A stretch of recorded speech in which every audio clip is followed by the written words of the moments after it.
Lo que vamos a leer es un juicio. Es el fragmento de un juicio, donde ciertos emisarios del odio eterno, representados en una especie de consejo de venerables y nobles, están juzgando a un grupo de mujeres, un grupo de mujeres que representan la libertad, el contacto con la naturaleza, ¿sí? Las mujeres del bosque, las nuberas, y que son parte de la resistencia al odio, mujeres libres, mujeres sueltas. Dentro de esos nobles y de esos venerables, hay algunos que también son de la resistencia y son compañeros, aliados, cómplices de estas mujeres, y hay otros que no, que desean su extinción. Entonces ahora sí, lo que vamos a compartir para empezar es un fragmento, yo lo voy a leer directamente del libro, ustedes lo pueden ir siguiendo en las diapositivas, de Liliana Bodoc, El juicio a las nuberas.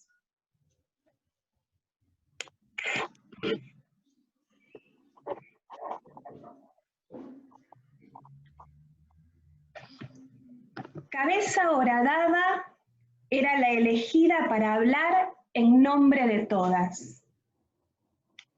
Y eso fue tan cierto que de su garganta salieron a un tiempo distintos timbres, agudos y graves, jóvenes y cascados, suaves y chillones. El primer venerable preguntó: ¿qué creen ustedes que está primero y vale más?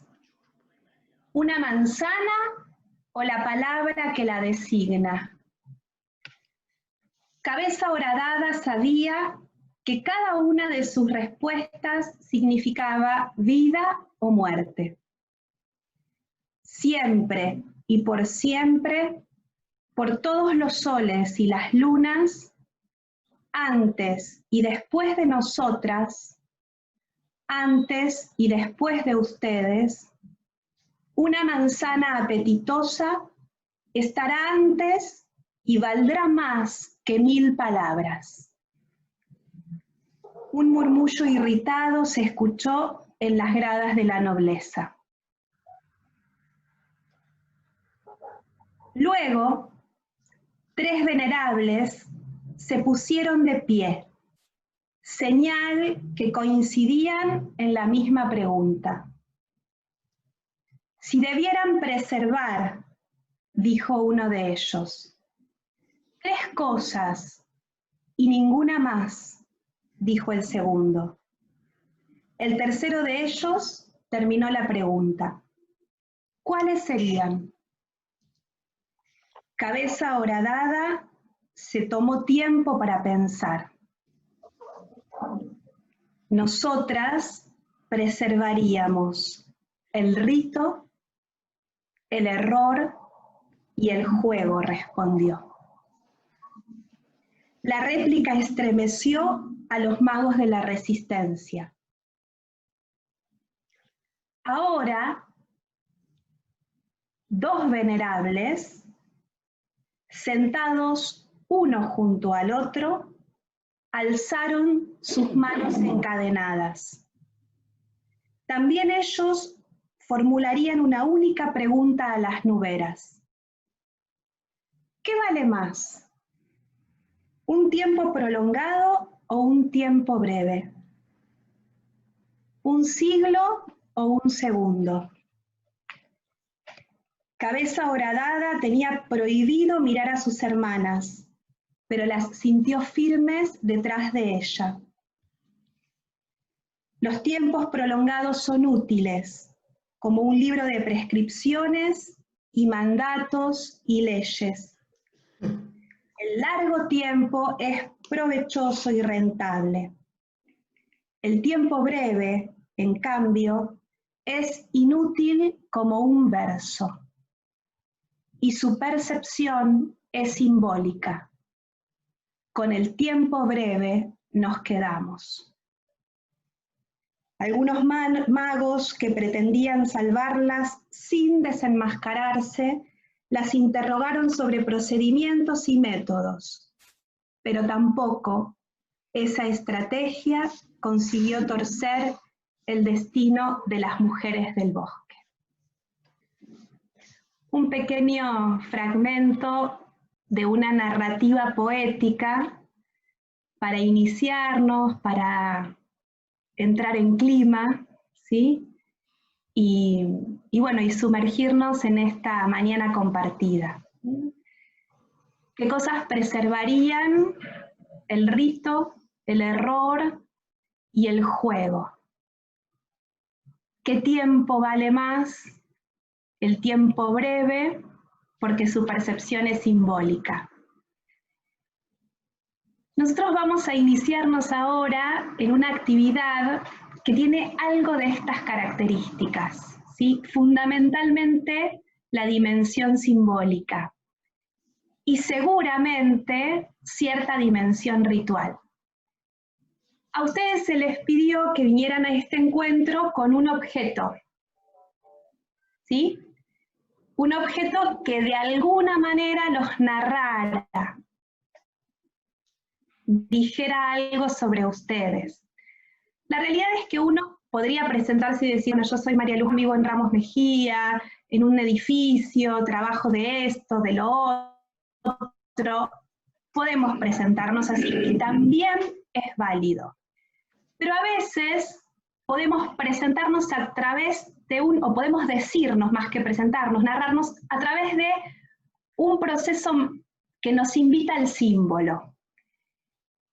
Entonces cada uno trajo un objeto que de alguna manera dejó de ser ese objeto para hacer algo que narra mi identidad. Entonces, ¿cuál es la invitación?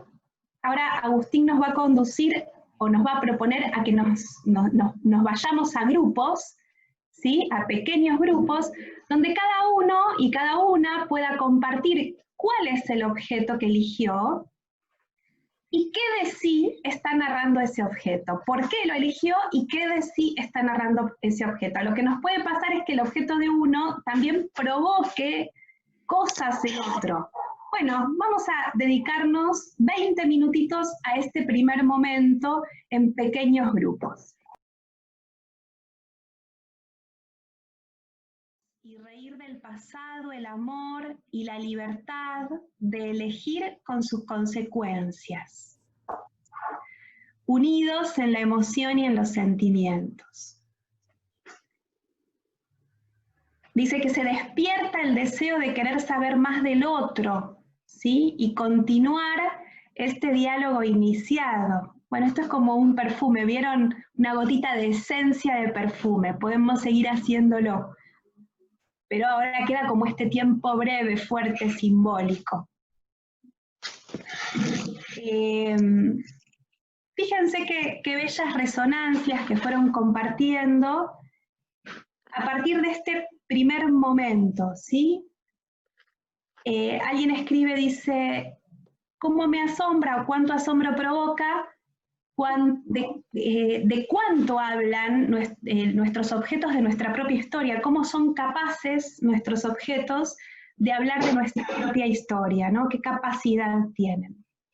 Vamos a tomar esta última idea, ¿sí? Para dar apertura al paso que sigue. Fíjense que, a ver, lo que yo tengo en mis manos es un objeto, ¿sí? En este caso es unas telas atadas, ¿sí? Y en sí no deja de ser un objeto, pero en la percepción de este objeto y la vinculación de este objeto con mi vida, deja en un punto de ser un objeto para transformarse en un símbolo que me narra. De este mismo modo,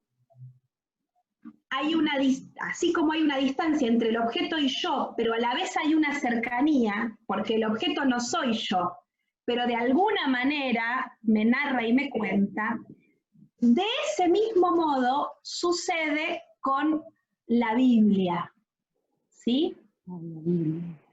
Y particularmente con lo que queremos trabajar hoy, que es con el Evangelio de Juan.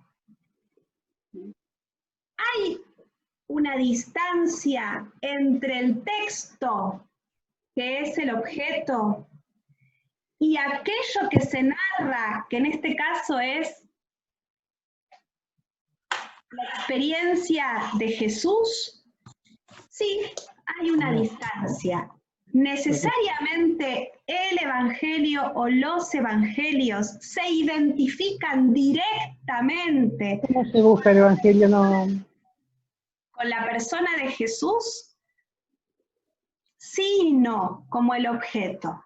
¿Sí? Los Evangelios son a Jesús como el objeto a nuestra vida. La comunidad generó un objeto simbólico, que en este caso es un texto simbólico, para contar su experiencia de Jesús. Entonces nosotros tenemos un objeto, ¿sí?, que se vuelve símbolo de una comunidad que a su vez está contando a Jesús desde su propia mirada. Entonces tenemos el objeto, la comunidad y Jesús, ¿sí? Y así como nuestro objeto, hay una dimensión simbólica en el texto.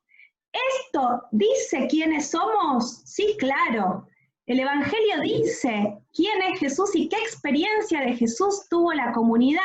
Sí, claro. ¿Lo dice literalmente? No. ¿Lo dice simbólicamente? Sí. ¿Esto es yo? No. Sin embargo, ¿me narra a mí? Sí. ¿Se entiende esta idea? ¿Sí? Bueno, esto es súper importante. Entonces, lo que nos vamos a preguntar ahora, así como nosotros nos presentamos y nos narramos desde nuestro objeto, vamos a ver qué nos dice de la comunidad este objeto que es el Evangelio según la comunidad de Juan, ¿sí? O sea, desde el objeto vamos a tratar de presentar esta comunidad que armó este símbolo. Entonces ahora ustedes van a ver en imagen un pequeño PowerPoint que lo vamos a usar como conocimiento previo de la comunidad para comprender el texto que vamos a compartir. Yo lo que quiero preguntarles, y ustedes me hacen así con el dedito, es si más o menos se está entendiendo la idea. ¿Sí? Bien, bien. Entonces hagamos y no olvidemos esta analogía.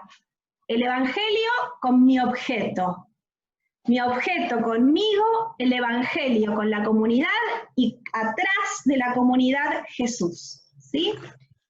Bueno, ¿qué pasa con esta comunidad? ¿Por qué este símbolo, que es un texto en este caso, que nosotros recibimos? ¿Qué pasó? ¿Cómo fue la identidad de esta comunidad a partir del objeto y según la investigación que nos regala lo que nosotras y nosotros hoy podemos leer? Vamos a pasar a la siguiente diapositiva. Según la investigación, que siempre parte del texto, ¿sí? Siempre parte, vamos a hablar del objeto para poder mantener la analogía, esta comunidad se remonta a un grupo inicial pequeñito, ¿sí?, vinculado a Jesús y vinculado a un grupo que quizás primero fue discípulos, o fueron, mejor dicho, los integrantes de ese grupo, discípulos de Juan el Bautista, y después, dejando el movimiento de Juan el Bautista, que fue un movimiento muy importante, ¿sí?, contemporáneo a Jesús, empezaron a seguir a Jesús. No sabemos muy bien quiénes eran estos seguidores, estas seguidoras iniciales. Podemos pensar ese grupo de Andrés, Simón, Natanael y un personaje que el Evangelio mantiene como un anónimo, que es el discípulo amado. Ese que no sabemos quién es, pero que representa esa comunidad originaria, podemos pensar que es el núcleo primero de donde nace o desde donde nos llega o a partir del cual nos llega este texto objeto, ¿sí? Y ese núcleo primero, y al igual que Jesús, eran judíos, ¿sí? Ese primer núcleo, igual que Jesús, eran judíos. Lo más probable es que después de la experiencia de comunidad con Jesús y después de la experiencia de que Jesús seguía estando presente en la comunidad, que es lo que nosotros decimos cuando decimos que creemos en la resurrección, probablemente esa comunidad, ahora judeocristiana, tuviera una tradición oral o poseyera algún pequeño escrito. Empezó como a generar algún... ¿Vieron cuando uno teje? En el grupo en el que yo participé había muchos tejidos. Empieza de a poquito, ¿no?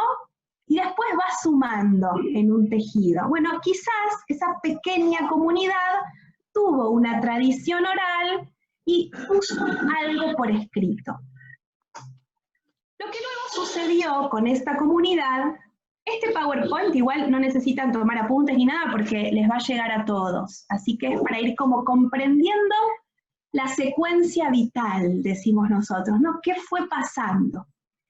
Esta comunidad se fue ampliando un poquitito dentro de la misma identidad judía, pero empezó a chocar con sus tradiciones judías, porque al seguir a Jesús, la práctica de Jesús, la enseñanza de Jesús y la misma persona de Jesús hacía que entraran en ruptura con ciertas instituciones del mundo judío.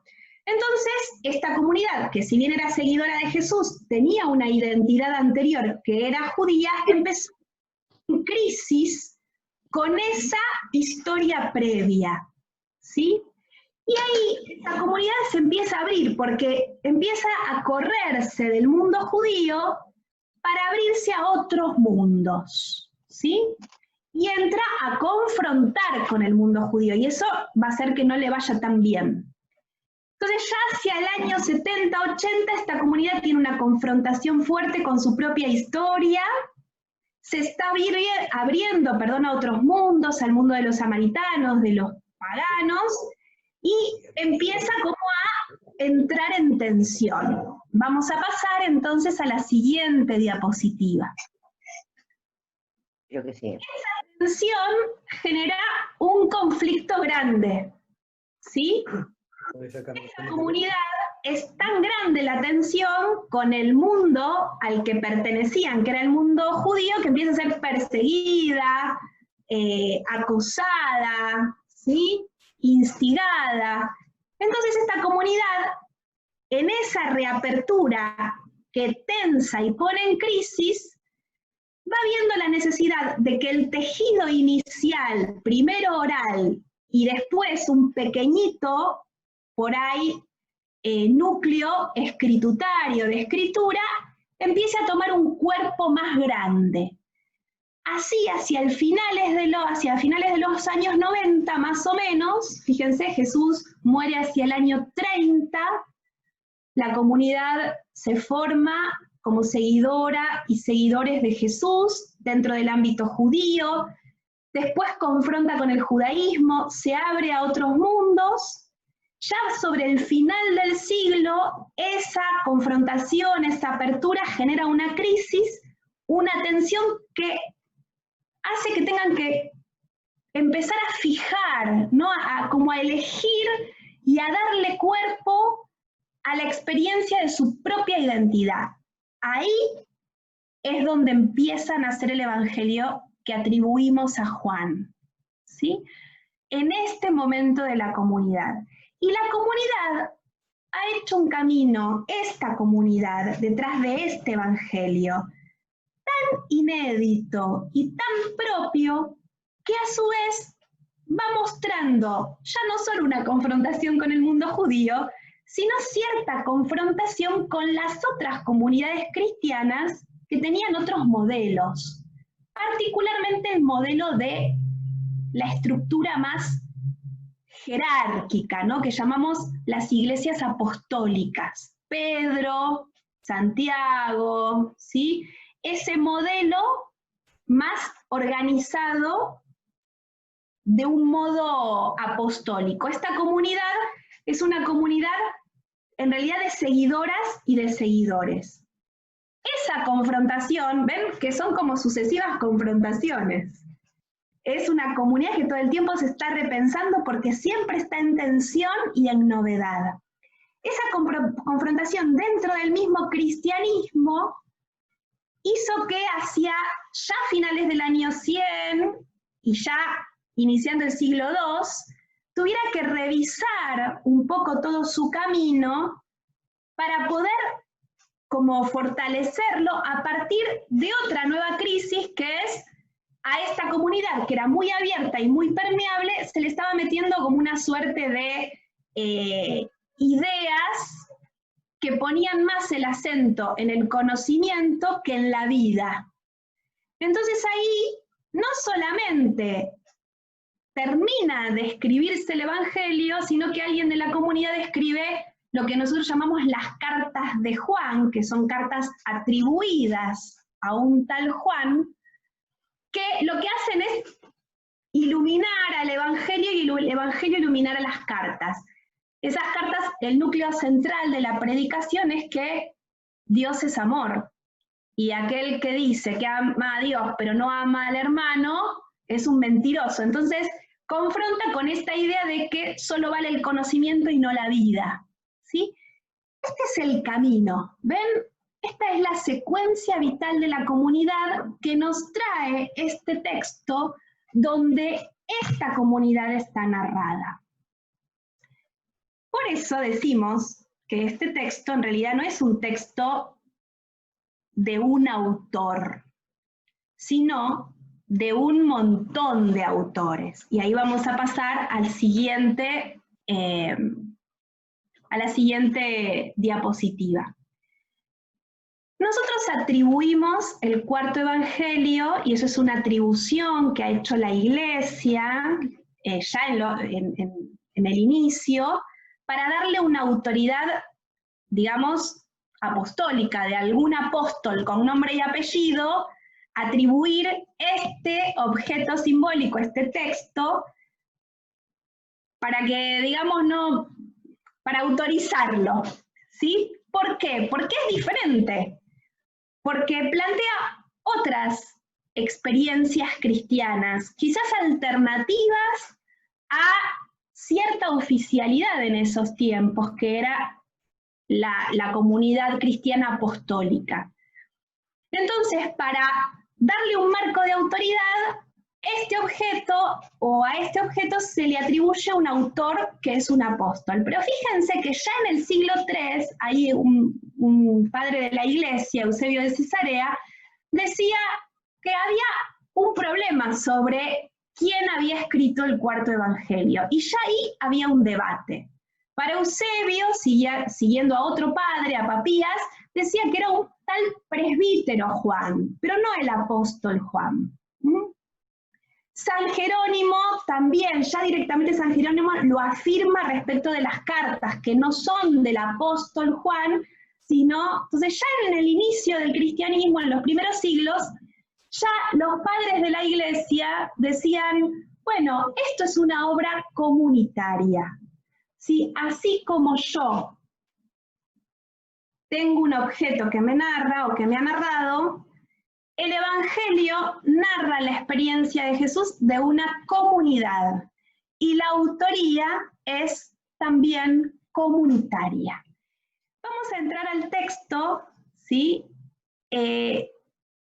Vamos a tratar de hacer este esfuerzo, ¿sí? De trabajar el texto y leerlo juntos, como si estuviésemos escuchando a nuestros hermanos y hermanas de comunidad contarnos, hablándonos sobre su objeto, desde ese mismo lugar, con esa mirada simbólica. Nosotros ahora ya sabemos cuál es la secuencia vital de la comunidad que nos produce este texto simbólico, ¿no? Ya vimos las etapas, una comunidad diferente, inédita, que pasa por crisis, que confronta, ¿sí? Y que narra su memoria a través de estos textos con un profundo simbolismo. Entonces ahora vamos a leer, ¿sí? El texto, y la idea es esta, que lo podamos leer con la misma mirada y los mismos ojos que estuvimos trabajando nuestros objetos. Por ahí puedo no leerlo yo, puede leerlo alguno o alguna que quiera. Vamos a abrir todos el Evangelio de Juan, el texto de esta comunidad. Acuérdense que cuando digo Evangelio de Juan, estoy diciendo Evangelio atribuido a una autoridad para que sea oficial, pero escrito por una comunidad, ¿sí? Entonces vamos a abrir ese texto, el cuarto Evangelio, y vamos a buscar el capítulo 9.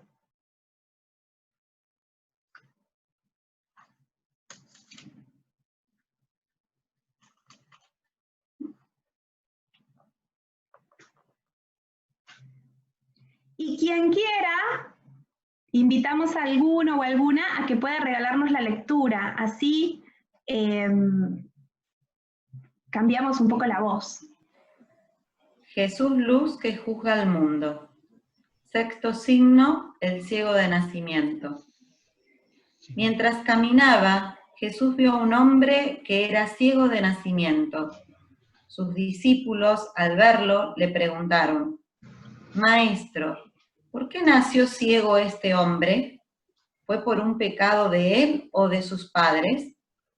Jesús respondió: La causa de su ceguera no ha sido ni un pecado de él ni de sus padres. Nació así para que el poder de Dios pueda manifestarse en él. Mientras es de día, debemos poner de manifiesto el poder de que él me envió. Cuando llegue la noche, nadie podrá hacerlo. Mientras estoy en el mundo, yo soy la luz del mundo. Dicho esto, escupió en el suelo, hizo un poco de lodo con la saliva y lo extendió sobre los ojos de aquel hombre. A continuación, de Siloé, que significa enviado. El ciego fue, se lavó y cuando regresó ya veía. Sus vecinos y los que lo habían visto antes pidiendo limosna comentaban: ¿No es este el que se sentaba a pedir limosna? Unos decían: sí, es el mismo. Otros, en cambio, negaban que se trataba del mismo y decían: soy yo mismo. Ellos le preguntaron: ¿y cómo has conseguido ver? Él les contestó: ese hombre que se llama Jesús hizo un poco de lodo con su saliva, lo extendió sobre los ojos y me dijo: ve a lavarte a la piscina de Siloé. Fui, me lavé y comencé a ver. Le preguntaron: ¿y dónde está ahora ese hombre? Él les dijo: no lo sé. Los fariseos investigan el caso. Llevaron ante los fariseos al hombre que había estado ciego, pues el día en que Jesús había hecho lodo con su saliva y había dado la vista al ciego era sábado. Por eso los fariseos preguntaban a aquel hombre cómo había obtenido la vista. Él les contestó: extendió un poco de lodo sobre mis ojos, me lavé y ahora veo. Algunos de los fariseos decían: este hombre no puede venir de parte de Dios porque no respeta el sábado. Pero otros se preguntaban: ¿cómo puede un hombre pecador hacer estos signos? Esto provocó división entre ellos. Entonces volvieron a preguntarle: ¿qué opinas tú sobre el que te dio la vista? Respondió: que es un profeta. Los judíos no querían creer que aquel hombre había estado ciego y que había comenzado a ver. Llamaron pues a sus padres y le preguntaron: ¿es este su hijo, el que ustedes dicen que nació ciego? ¿Cómo es que ahora ve? Los padres respondieron: sabemos que este es nuestro hijo y que nació ciego, ¿cómo es que ahora ve? No lo sabemos, ni sabemos quién le ha dado la vista. Pregúntenselo a él. Tiene edad suficiente para responder por sí mismo. Los padres respondieron así por miedo a los judíos, pues estos habían tomado la decisión de expulsar de la sinagoga a todos los que reconocieran que Jesús era Mesías. Los fariseos volvieron a llamar al hombre que había sido ciego y le dijeron: confiesa la verdad. Nosotros sabemos que ese que te sanó es un pecador. El hombre respondió: yo no sé si es un pecador o no. Lo que sé es que yo era ciego y ahora veo. Le preguntaron: ¿qué te hizo? ¿Cómo te abrió los ojos? Él les dijo: ya se lo he dicho y no me creyeron. ¿Para qué quieren oírlo otra vez? ¿Ustedes quieren también hacerse discípulos de él? Entonces comenzaron a insultarlo. Tú serás discípulo suyo. Nosotros somos discípulos de Moisés. Sabemos que Dios habló a Moisés, pero de este no sabemos ni siquiera de dónde es. El hombre contestó: esto es lo maravilloso, que ustedes no entiendan de dónde es un hombre que me abrió los ojos.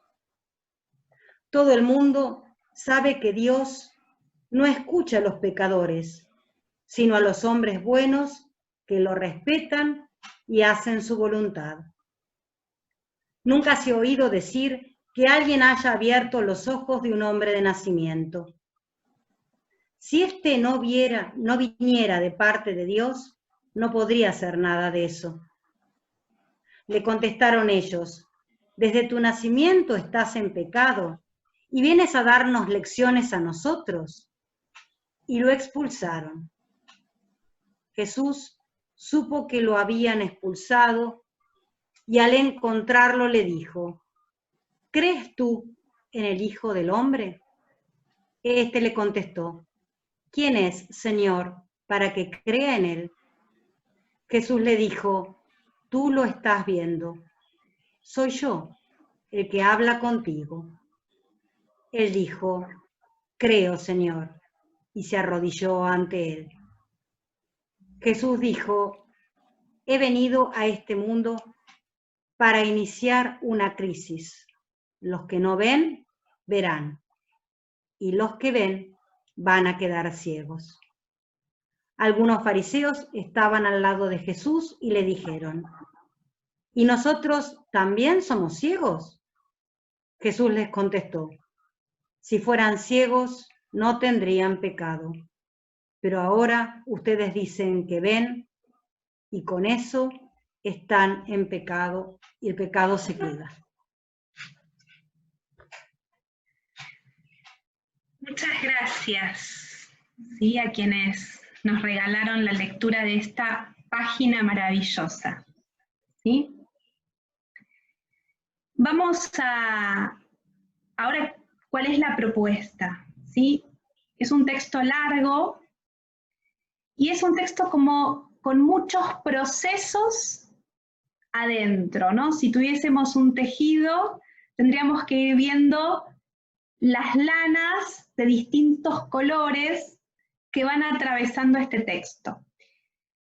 Entonces la propuesta es la siguiente. Hay unas preguntas, vamos a ir a volver a trabajarlo a pequeños grupos, en cada grupo lo vamos a volver a leer, y va a haber unas preguntitas que nos van a orientar el trabajo. Traten de, para el trabajo, no olvidarse de todo lo que caminamos hasta acá, ¿no? Cómo empezamos con la cuestión, con el texto de Liliana, diciéndonos y hablándonos de la potencia de lo simbólico, cómo luego esa potencia la utilizamos para narrarnos a partir de un objeto, cómo analogamos ese objeto al Evangelio, cómo tratamos de comprender la secuencia vital de esta comunidad, por qué elige, engendra este objeto que nos llega, y entonces ahora agudizamos la vista y leemos un texto. Lectura y un pequeño intercambio de cosas que nos llaman la atención. Después, mirar cada personaje y tratar de individualizar a cada personaje, a Jesús, al ciego, a la familia del ciego, a los fariseos y al pueblo. Ahí cada personaje hace algo distinto y está buenísimo mirar. Y a su vez, cada uno tiene un proceso distinto. Así que la idea es eso, observar qué dicen, qué hacen, y si podemos ver los procesos que va haciendo cada uno de ellos. Jesús, el ciego, la familia del ciego, los fariseos, el pueblo, ¿qué les va pasando? ¿Cómo se van moviendo? Y después vamos a detenernos en el ciego, que, si ustedes percibieron en la primera lectura, va viendo de a poco. Entonces, vamos a mirar ese proceso en particular, qué es lo que va viendo el ciego y cómo lo va expresando, ¿sí? Y para eso podemos hacer un listado de los nombres que le va dando a Jesús, ¿sí? Cada vez lo va llamando de una manera distinta a Jesús. Y eso nos da pistas de ese ver de a poco y de ese proceso. Y allí podremos pensar qué significado creemos que eso tendrá.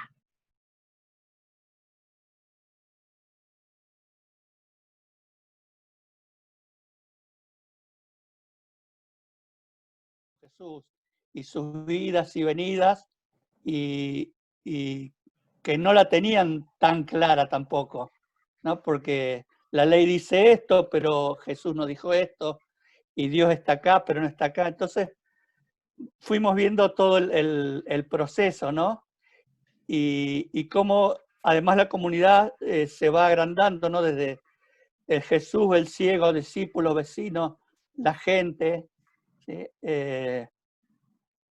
Y a medida que se expanden, empiezan los más problemas, ¿no? Y más contradicciones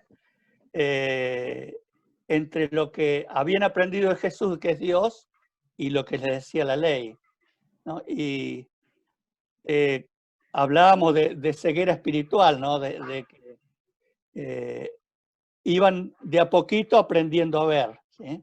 Al contrario de los fariseos que se iban volviendo cada vez más ciegos.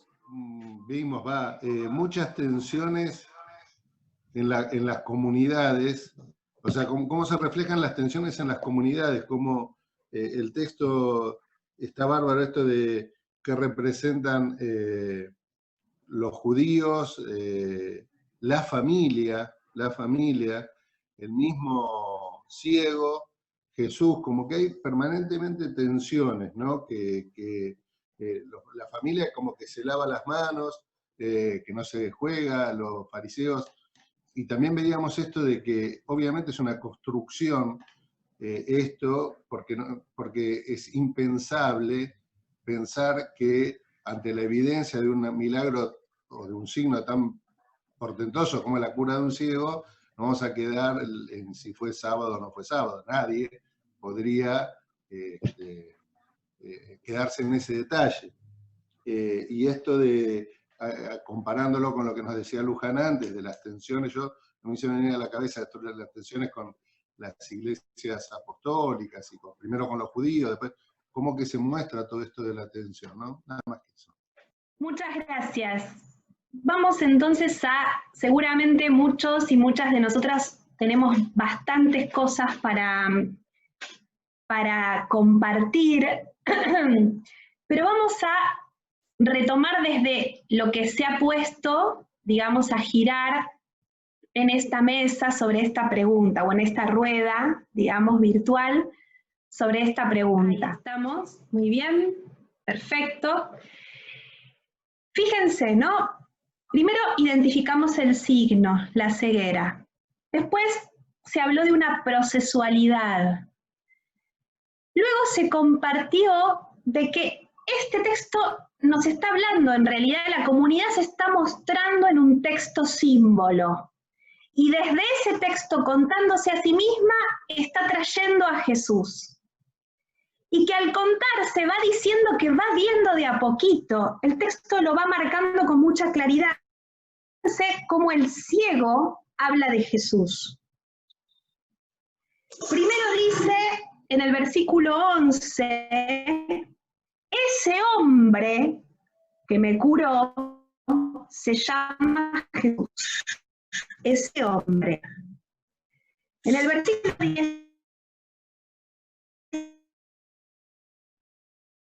17 dice, es un profeta. En el versículo 33 dice, si no viniera de Dios, nada podría hacer. O sea, ese hombre es un profeta que viene de Dios. Y finalmente lo llama Señor. O sea que reconoce esta comunidad en la persona de Jesús la experiencia misma de Dios, ¿no? Versículo 38, entonces les dijo, creo, Señor. Es un hombre, es un profeta, viene de Dios, reconocemos la experiencia de Dios en su misma persona. Evidentemente la comunidad está contando algo de ella misma y está mostrando a Jesús como la luz que acompaña ese proceso, ¿no? Una de las lecturas posibles, porque como todo símbolo siempre está abierto, ¿no? Luz que acompaña ese proceso de ir de a poco, de ser inéditos, de atravesar las tensiones, de estar en crisis, ¿sí? Y dice finalmente que se postró ante él y que podemos inferir lo empieza a seguir, ¿no? O sea, este ciego pasa a ser discípulo. Vamos a ir entonces a otro momento del PowerPoint que queremos compartir con ustedes y que es hablar un poco de este proceso de esta comunidad en algo súper, súper particular, que es la teología del discipulado. Y esto es una perla que nos deja la comunidad del Cuarto Evangelio.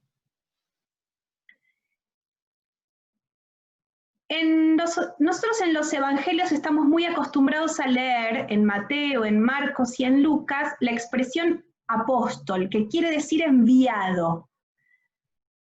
Esa palabra no aparece casi en el Evangelio de Juan, solo aparece en el capítulo 13, y Jesús es el enviado de Dios, ¿sí? O sea, se aplica a Jesús, no a sus seguidores, y lo que se aplica a sus seguidores es la palabra discípulo, ¿no? El que hace un proceso como este ciego, reconoce en Jesús una experiencia de Dios y empieza a seguirlo.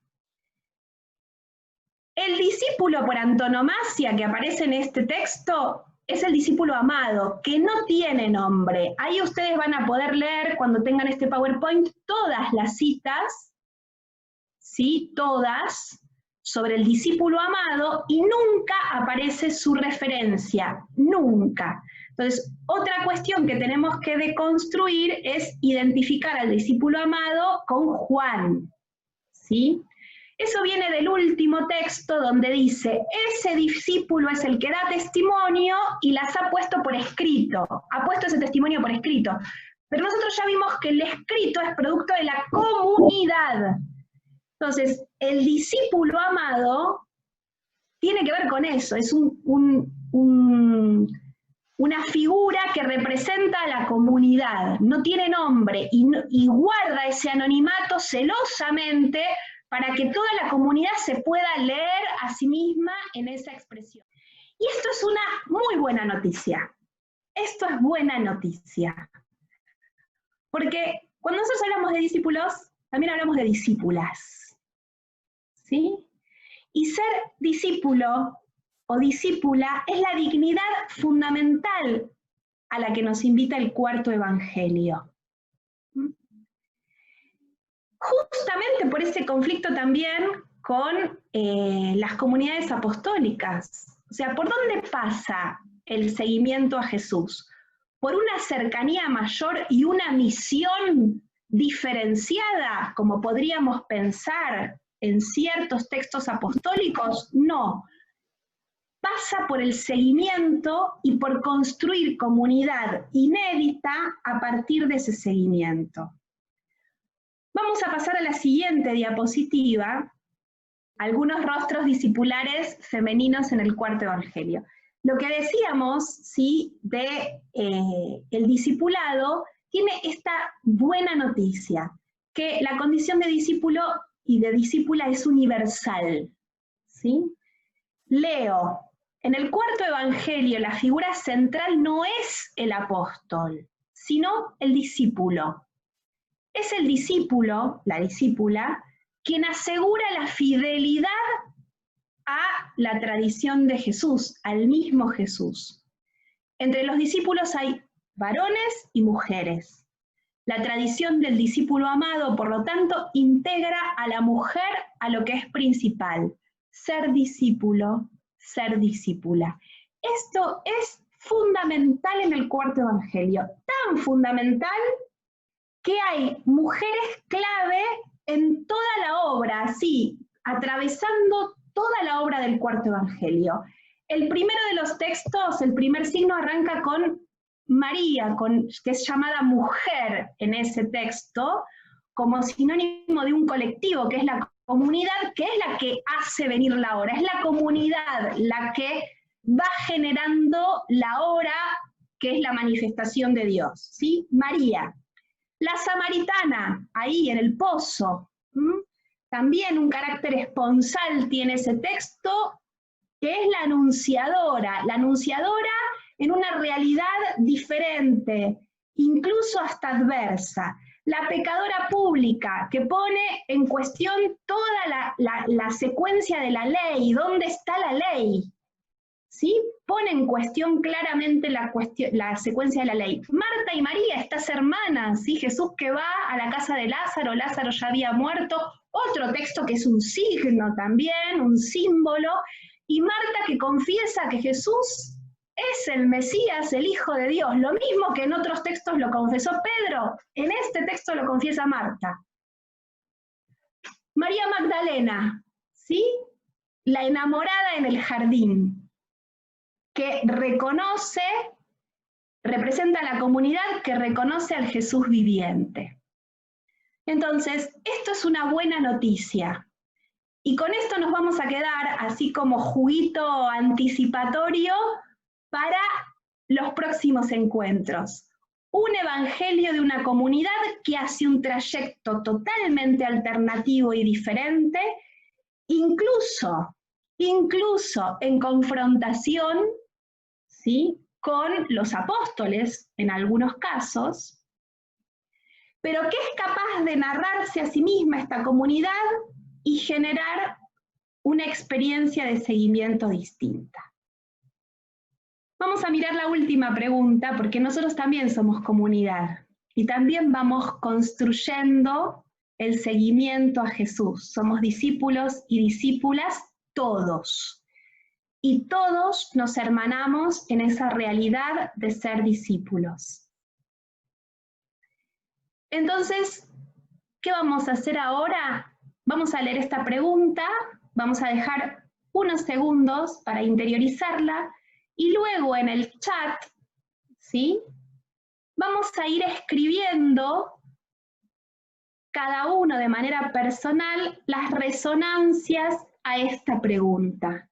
Bueno, así como esta comunidad se entendió seguidora de Jesús y trató de mostrarse a través de un texto de profundo simbolismo y de mostrar en ese texto todos sus procesos, ¿cómo es nuestro modo novedoso de seguir a Jesús y crear comunidad? Nosotros, presencia salesiana en el oeste pampeano, en La Pampa. ¿En qué cosas nos sentimos singulares como seguidores y seguidoras de Jesús?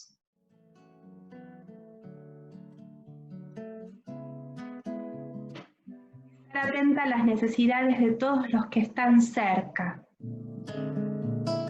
mirando a los lados, expandiendo la mirada. Animarnos a deconstruir las tradicionales formas de celebrar la vida, compartir procesos y búsquedas.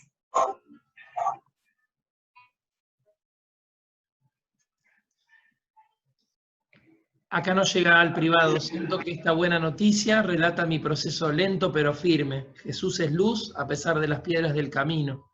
Lo sigo eligiendo y trato de contagiarlo. Búsqueda de nuevas tramas para hacer comunidad que sale al encuentro.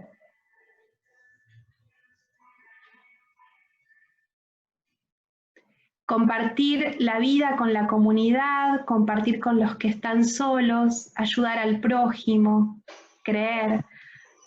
Abrazar amorosamente nuestra humanidad y desarrollar la humildad para poder ver que caigan nuestras cegueras.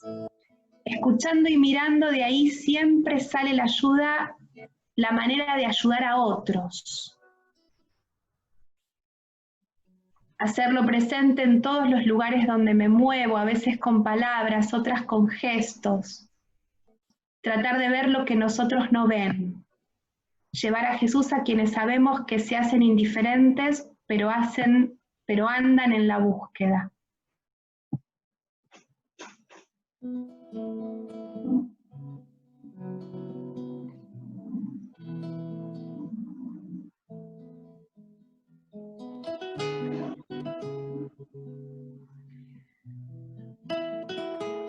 Bueno, la realidad es que esto que compartimos a partir de la última pregunta es nuestro evangelio, es el evangelio de esta comunidad. Dice, descubriendo la palabra y transmitiéndola, conjugándola con lo cotidiano. Entonces, este posteo es nuestra manera de narrar la experiencia de Jesús en este terruño, en este lugar, con estas personas. Es lo mismo que hizo la comunidad del Cuarto Evangelio. Eso que está ahí es nuestro evangelio, ¿sí? Así que bueno, con estas buenas noticias cerramos entendiendo que lo que hemos compartido también es palabra de Dios, porque es la vida misma de nuestra comunidad, y esa es la palabra de Dios. Gracias. Bueno, muchas gracias Luján, y muchas gracias a cada uno, a cada una, porque entre tantas opciones quisimos hoy compartir este momento así comunitario también aquí en La Pampa, que podamos tener un lindo fin de semana, y muchísimas gracias Luján. No, gracias a ustedes, gracias a todos por lo bello que fueron compartiendo, y bueno, esto supongo que a todos nos deja con ganas de más, ¿sí? Así que bueno, gracias. Bueno, un cariño para todos, buen fin de semana, disfruten con la familia, el descanso, ¿sí? Gracias a todos por sumarse, y nos estaremos encontrando en otra oportunidad. Adiós. Gracias.